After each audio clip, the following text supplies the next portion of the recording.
Hello students, welcome to MJC Learning. In today's session, we will be learning the four types of e-governance from the chapter e-commerce and e-governance. So let's begin. In the previous section, we had learned the definition of e-governance. So what is e-governance? E-governance is a mediator between government and citizens. It is the use of a range of modern information and technology by government to improve efficiency and services. E-governance is the application of information technology to the processes of government functioning to bring about smart governance. When we say smart, SMART, it meant S for smart, M for moral, A for accountable, R for responsive, and T for transparent. So, e-governance is the application of information technology to the processes of government functioning to bring about smart governance. We also saw some of the objectives of e-governance. The first one being to increase government and citizen interaction, to bring transparency in the governing process, to reduce the cost of governance, to reduce the reaction time of the government, to encourage citizen participation, and to make the government accountable. Now, next we will see what are the types of e-governance. E-governance is a network that includes government, public, and business organizations. It facilitates interaction between different stakeholders in governance. It is of four types depending on the specific types of services. First one is G2C, government to citizen. Second is G2B, government to business. Third, G2E, government to employee. And fourth, G2G, government to government. So let's learn one by one of these four in detail in the forthcoming slides. First one is government to citizen, G2C. The interaction between government and general public is called as G2C interaction.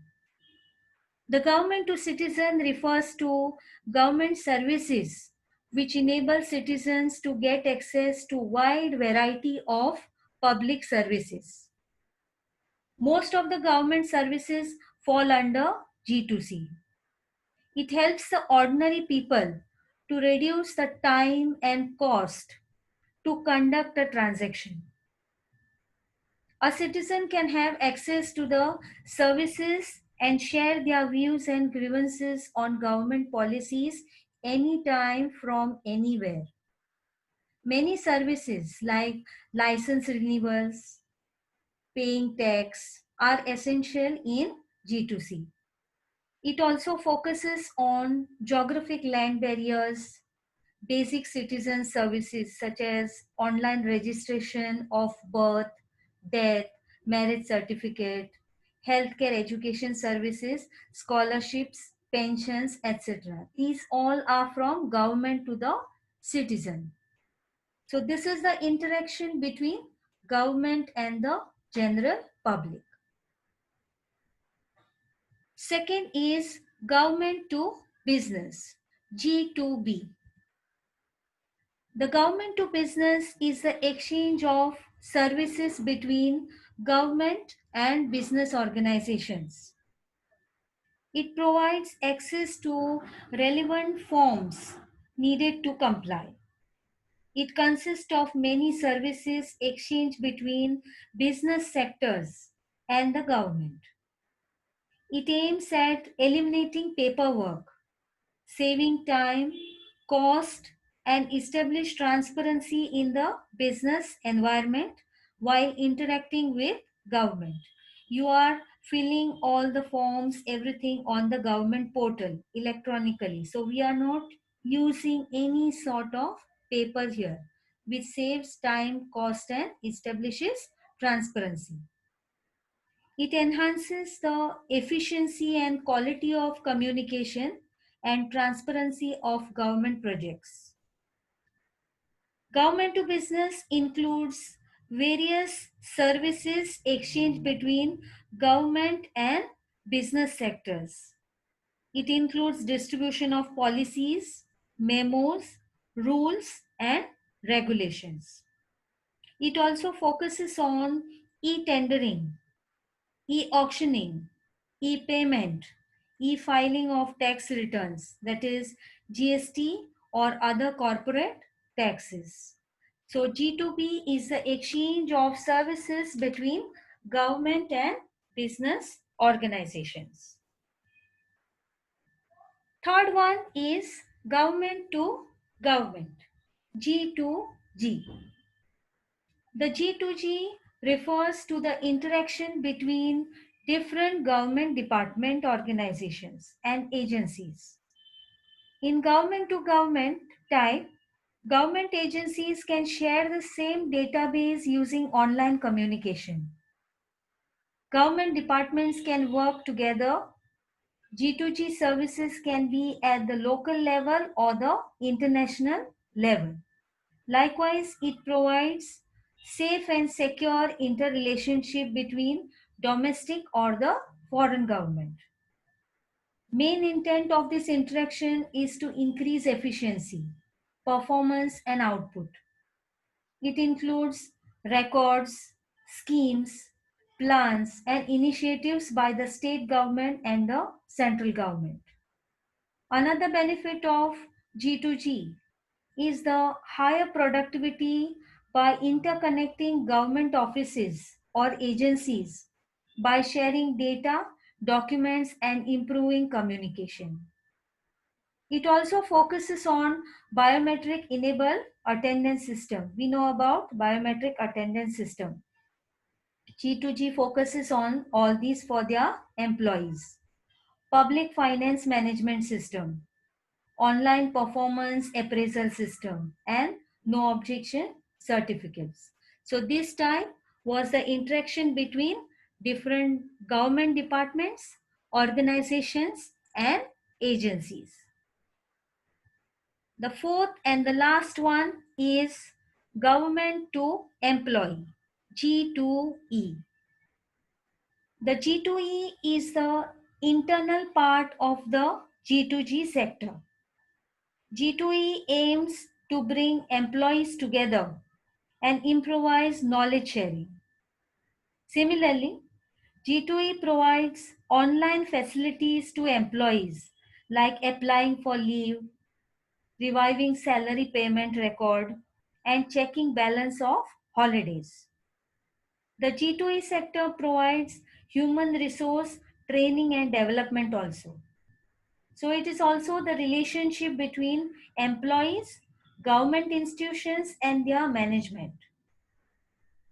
ICT, information and communication technology, helps in making the interaction between government and employees fast and efficient, along with raising their level of satisfaction by providing add-on benefits to them.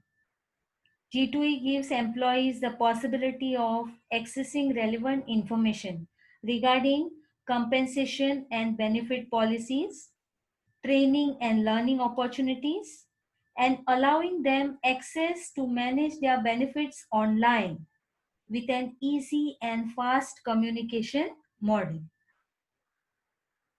Some of the benefits of G2E expansion include e-payroll, e-benefits, e-training, maintaining records of personal information, etc.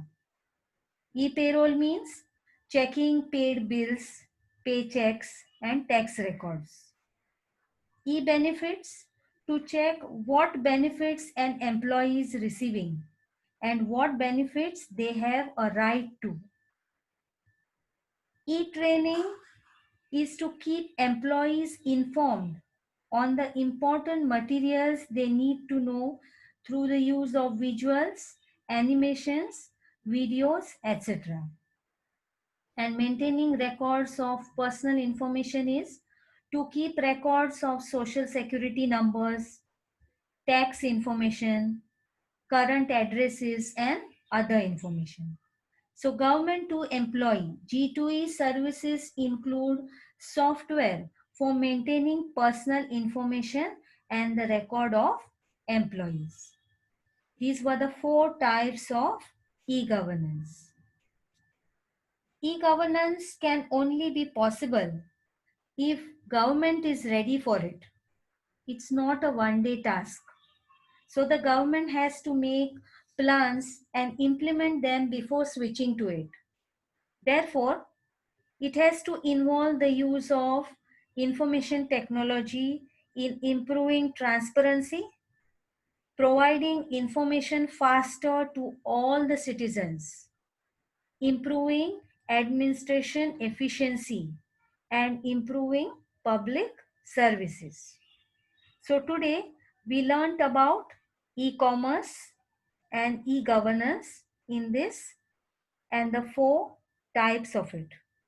With this, I close the subtopic of e-governance. Thank you.